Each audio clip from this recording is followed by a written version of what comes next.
Biden's DOJ is also prosecuting Donald Trump twice. Is you groom your audience for fascism, Accusing me of fascism, that's a big charge. Education. All I would point out is that it's not my party that's imprisoning its political opponents. Right. What's going on, y'all? I changed the scenery. I'm in the hotel room right now. I'm traveling, but I'm still gonna make a video. I have to talk about this beatdown.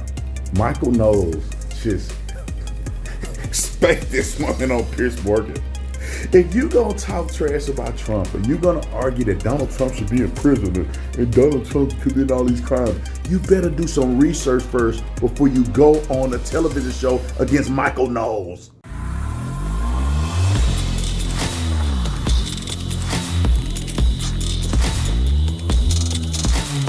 This video is brought to you by TatumStore.com, TatumStore.com. Get the merch link in the description section. Get you one of these Trump shirts. I'm in Seattle, Washington, and going through the airport, people are losing their minds. I have to say a lot of people did like the shirt and say, man, we love your shirt. But a lot of these blue-haired devils and mask-wearing fools looking at me all kind of crazy. They ain't never seen a black man supporting Trump. All right, let's get to the video real quick. So get to the, go in and hit the links, like and subscribe to the channel. The most important thing is that you like the video, comment on the video, and share the video. And if you haven't subscribed to me yet, but you watch my videos, just hit the subscribe. It ain't gonna kill you. All right, let's talk about this for a minute. Donald Trump, in this case in Manhattan, it was such a sham. It was the biggest sham case on planet Earth. Because right now, as we speak, and you will see when Michael Knowles confronts the young lady about it, is that nobody can articulate what were the underlying charges that Donald Trump was charged with, because falsifying business records isn't a felony. It's a misdemeanor. They wouldn't have went to trial. Donald Trump wouldn't even be here today, dealing with this if they had charged it as a misdemeanor, which would have been appropriate in the first place. However, in New York law, state law, that if you are doing this financial record manipulation in order to conceal another crime or commit another crime or something of that nature, then it becomes a felony. Watch this video, and then we're going to talk about what felony or what underlying charges that they're claiming. It's the craziest thing you ever seen, and nobody's talking about it, but I'm gonna talk about it. Roll the clip. My fellow panelist here is celebrating that the rule of law has been vindicated and overturned 234 years of American legal tradition. I would challenge her to see if she could possibly articulate how and what crime Trump committed, because so far Alvin Bragg, the DA, has failed to do so. The judge in the case, Judge Merchan, has failed to do so, and they can't do it because Trump didn't commit any of the crimes for which he's been convicted. Well, let's just ask quickly before I go to Kevin. Francesca, just on that point, what crime did Trump commit? It was financial crimes. It was white collar crimes. That is exactly what they charged him. He was convicted on. What was the crime? It's New York State law. I understand. What was the crime? It is New. Francesca, I don't even like it. It is hang on, he just got convicted on 34 counts. Francesca, what was the crime? Of cooking the actual books. What was the crime? You are not allowed. So you are not allowed to use your own financial, your own money to pay off somebody, and then he logged it as something different. He logged it as just a regular payment, but he was actually paying off this porn star to keep quiet, which, if he hadn't been running for president, would not have mattered, but he was, and so it impacted campaign finance laws in New York State. Okay, that is what Merchan just oversaw this.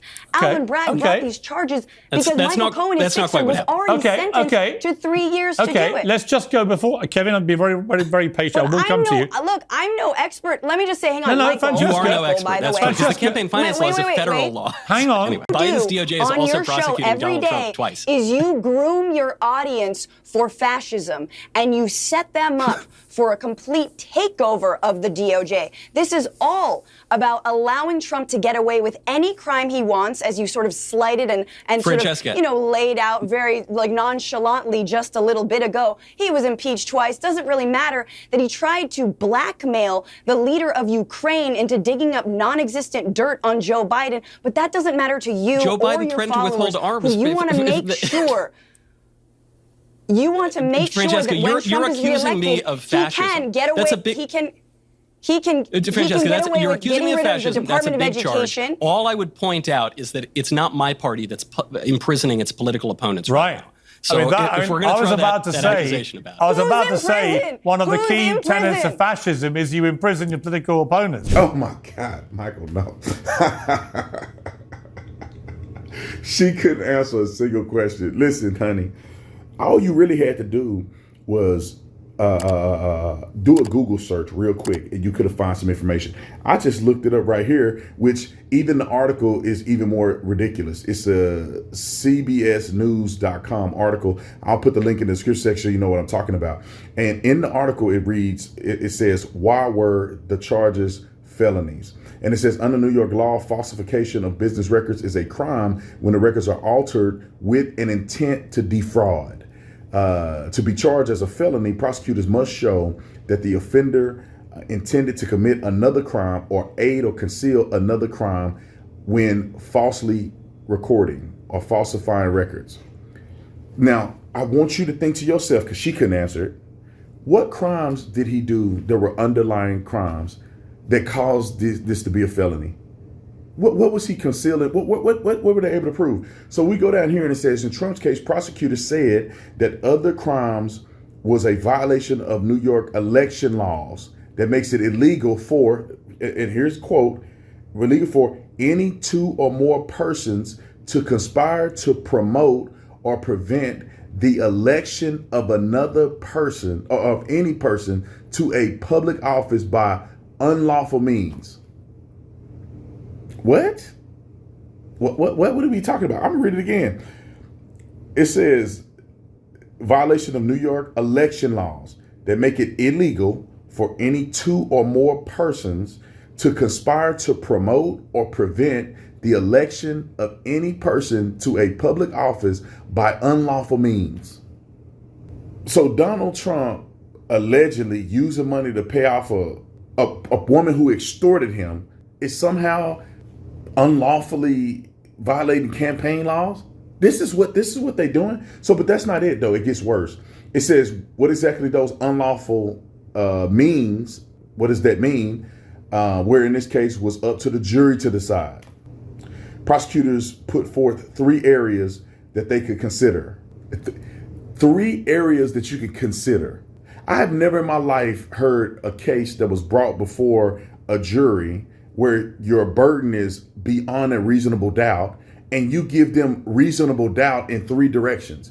Because if one person said, I don't believe he committed that underlying case, and another person said, I do believe he did it, they're not unanimous in what he actually did as the foundation to causing this to be a felony.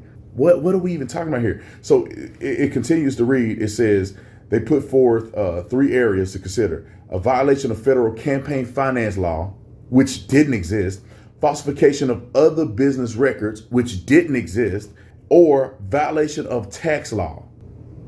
It's a witch hunt, man. They literally went on a witch hunt. They literally said, we're going to put these charges up because they had ran out of time, right? They had ran out of time to prosecute Donald Trump on this because it was misdemeanor charges. And this was from 7 years ago. It had elapsed. They could not charge him. Only way they could charge him is if they upgraded to a felony, and therefore they can just somehow charge him. And then they're saying, well, we don't know what crime specifically he did, and we don't have to prove which one. In a normal case where you're going to court, you have to pick a crime. You have to say, this is the underlying crime.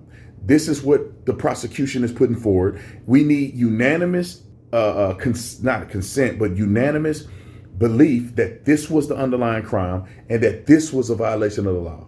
You can't say, well, you got like 3 choices. You can pick one and not everybody needs to agree.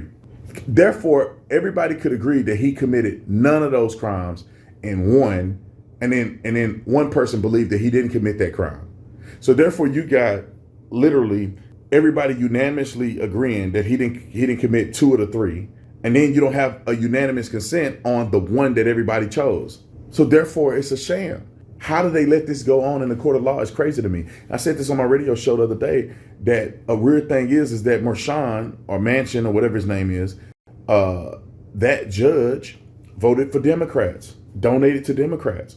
And then there's a Democrat congressman that helped Michael Cohen be prepared for trial. Now, he claimed it wasn't this trial, it was another trial. But that same Democrat who helped Michael Cohen be prepared for trial, that same Democrat donated to Marshawn's, or Judge Merchant or Marshawn's daughter's, I know she had a campaign or she had something that he donated over $100,000 to.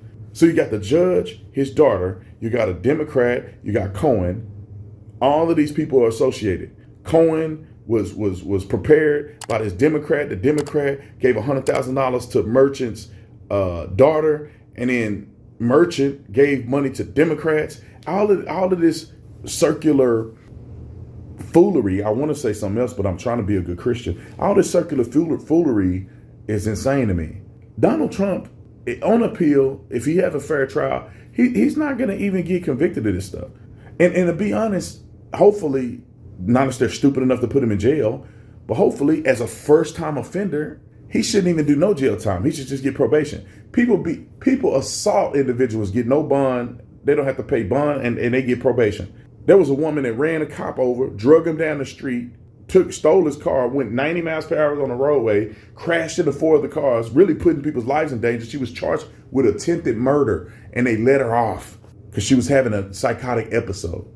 And you telling me Donald Trump gonna go to prison because he falsified documents after being extorted by a prostitute? Give me a break. Y'all, make sure y'all get one of these Trump shirts, man. I'll see you on the next one. I'm out.